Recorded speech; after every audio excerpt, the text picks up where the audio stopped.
Hello guys, I'm Chicken. Today was a really bad day. Yesterday was also a bad day, and nung nakaraan was also a bad day.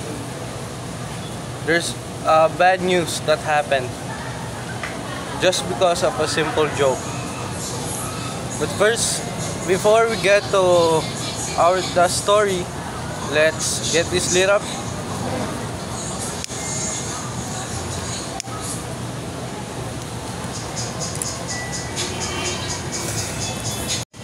So, the bad news is Nuggets is gone. He is no longer my best friend. Una, ang nawala sa akin, ang aking ligaya. Ngayon naman yung best friend ko.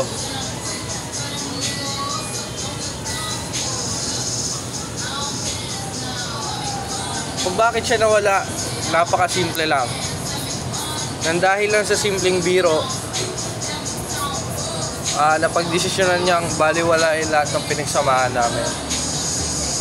Nalulungkot ako sobra kasi kahit ako trinider niya ako ng maraming beses, pero pinatawad ko siya agad-agad. Pero sa akin, sa simpleng biro lang, napagdesisyonan niyang iwanan ako at baliwalain lahat ng pinagsamahan namin. Nakakalungkot sobra.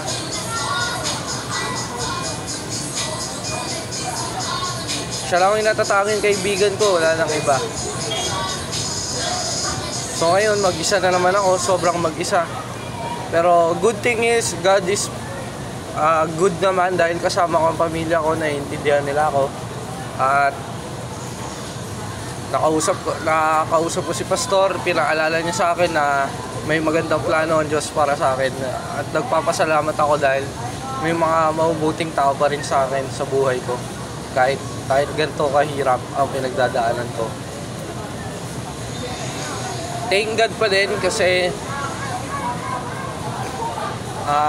ngayon mas matututunan ko na maging independent.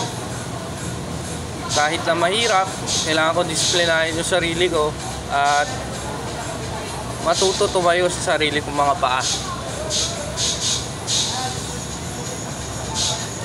Yun lang.